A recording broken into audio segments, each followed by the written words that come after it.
Comme Britney Spears, Pamela Anderson fait partie de ces icônes malmenées par le star system des années 1990. Misogynie, commentaires déplacés. Dans le documentaire Pamela, A Love Story, disponible sur Netflix le mardi 31 janvier 2023 et que Télé Loisirs a pu voir, l'actrice revient sur l'obsession médiatique pour sa poitrine. Avec la blondeur et les maillots de bain échancrés, c'est l'un des éléments essentiels de l'attirail du sex symbol, heureusement dépassé, tel qu'on le concevait dans les années 1990, la grosse poitrine. Au cinéma, à la télévision, dans la publicité.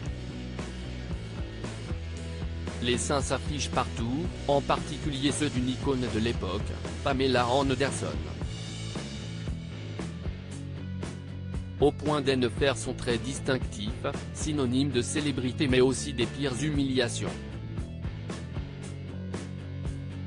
Dans une production Netflix touchante de transparence, l'actrice se donne une mission, se réapproprier son image et sa vie, après avoir incarné quelques décennies durant la bimbo la plus célèbre au monde. Pamela, A Love Story, le documentaire disponible sur la plateforme dès le mardi 31 janvier 2023 et que Télé Loisirs a pu voir, revient sur l'obsession médiatique pour son corps. Les décisives années Playboy et les premiers souvenirs de décolleté de la star ne sont pourtant pas tellement différents de n'importe quelle adolescente. Pamela Anderson se rappelle avoir été une jeune fille complexée et totalement perdue face au bouleversement vécu par son corps. Ma puberté est arrivée tard. Un jour, j'ai vu une bosse sur mon torse et je me suis demandé comment j'allais annoncer à ma mère que j'avais un cancer, raconte-t-elle. Quand elle prend son courage à deux mains et se confie, la réaction est sans appel, elle a éclaté de rire et m'a dit « Tu deviens une femme ». À partir de là, tout s'est enchaîné, ça a été la folie. Les petites bosses sont devenues bien grosses. Plaisante l'actrice qui prend sa revanche quelques années plus tard en tant que Playmate. CST pendant l'une des légendaires soirées données au manoir Playboy que Pamela, émerveillée par la plastique parfaite des femmes qui l'entourent, se décide à passer sous le bistouri. J'étais avec Kimberly Hefner, la femme de Hugh.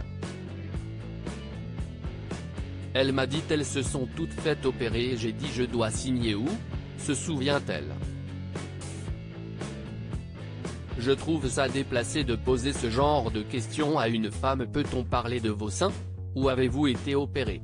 Sa nouvelle et généreuse poitrine devient l'obsession des médias qui la bombardent de questions inappropriées et contribuent à lui tailler une réputation de bimbo aussi aguicheuse qu'ingénue.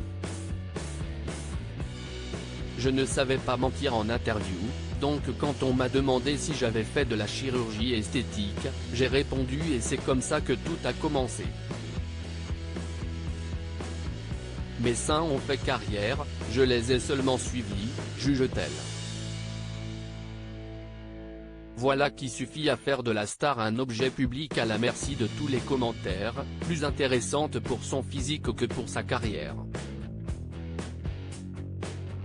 De quoi mettre Pamela Anderson particulièrement mal à l'aise, je me disais, sérieusement, on va encore parler de ça. Mais on joue le jeu.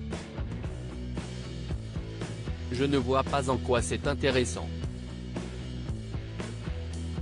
Je trouve ça déplacé de poser ce genre de questions à une femme, il doit y avoir des limites à ne pas dépasser. Malgré sa filmographie, ses prises de position politiques et son engagement pour les droits des animaux, elle se désole d'être systématiquement ramenée à sa poitrine. J'espérais toujours que je ferais quelque chose qui intéresserait les gens et qu'elle arrêterait de se concentrer sur mon corps. Hollywood lui doit bien quelques excuses. À lire aussi c'est pour ça que je suis un peu folle, le jour où la mère de Pamela Anderson, enceinte d'elle, a traversé le pare-brise à cause de son père.